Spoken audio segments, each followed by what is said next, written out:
What's going on, everybody? Welcome back to another video. Today, we're going to be starting our Azure series.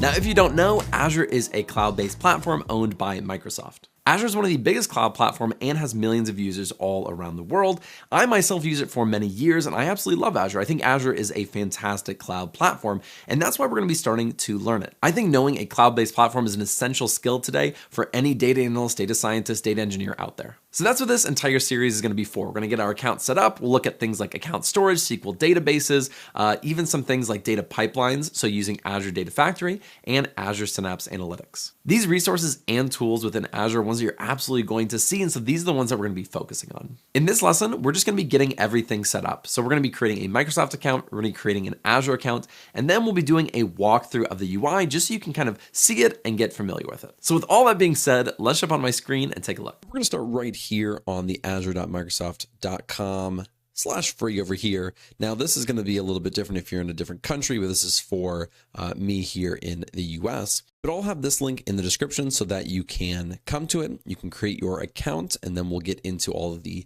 UI and how everything looks once we actually set up our account. Now, before we actually create it, just go down here. Here's some of the things that you're going to get when you create your account. You're going to get popular services free for 12 months, which is really, really great.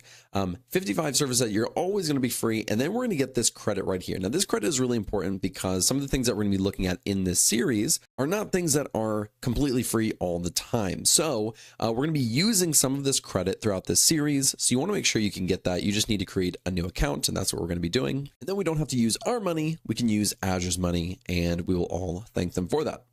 Let's come over here. We're going to click on Start Free. So we're going to start our free trial. Now, if you already have an account, you can use it. If not, we're going to click on Use Another Account. Now, again, for this, you can sign in with things like GitHub. You can sign in with a previous account. If you do not have an account, I'm just going to show you how to create one really quickly, and that's what we'll use going forward. If you already have an account, if you're already signed in, go ahead and skip a little bit forward, maybe like a minute or so, and we should be done creating this account. But let's go ahead and see how we can do one.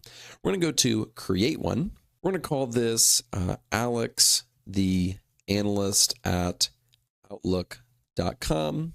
And there we go. So we have Outlook, or we can do Hotmail. Hotmail feels like it's from like the 90s. So I'm going to do Outlook, at least feels somewhat current. And then we need to create our password. And I don't want any tips. So I'm going to do a password right here. And let's go ahead and click Next. You're going to fill in when you were born. And we'll go ahead and click Next. And it should be creating our account. Looks like we need to do a little puzzle here. Looks like we need to rotate it where it's pointing. And there we go. So now we're signed into our Microsoft account, but now we need to actually create an Azure account. And those are two separate things. So you need two accounts. So we're going to go through, we're going to fill in all this information, your name, your phone number, your address, and all these different things.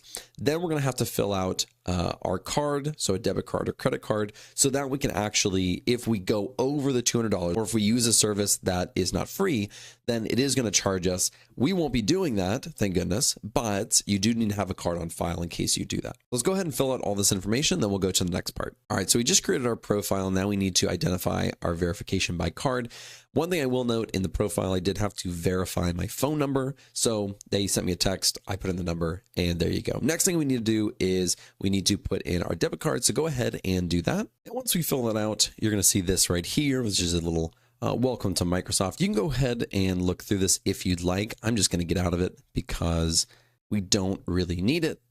Now, this is going to be the first thing that you see. This is just the home page of Azure. This is where you can access different services and resources and look at your profile and notifications and all these different things. Now, the first thing that we're going to do is just take a look at some of these resources because there are a lot of resources within Azure.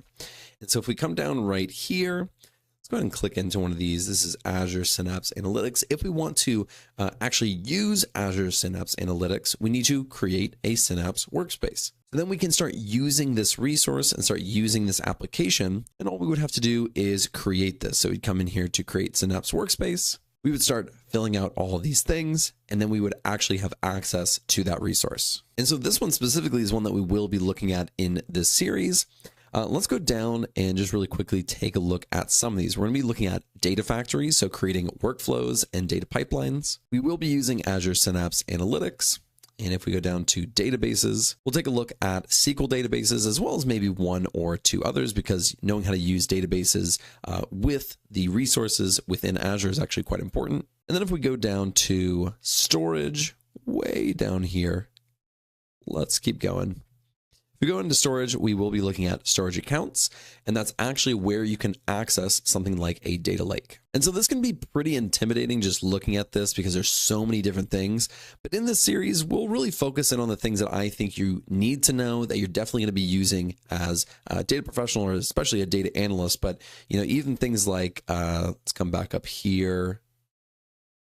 Even things like data factories are used by data engineers, database developers, data scientists, it's everybody. And so knowing how to use these tools within Azure, extremely important. So that's what we're going to be focusing on in the next several lessons. We'll be getting into specific resources within Azure and how to use them. So that is all we're going to take a look at in this lesson, because we're just getting set up, creating the accounts, looking at some of kind of the user interface of how Azure actually looks. And in the next several lessons, we'll be diving in, getting hands-on experience with a lot of these tools. Thank you guys so much for watching. I really appreciate it. If you have not checked it out already, I have a full course on AWS and Azure on analystbuilder.com. Be sure to go check it out. I'll leave a link in the description. If you like this video, be sure to like and subscribe, and I will see you in the next video.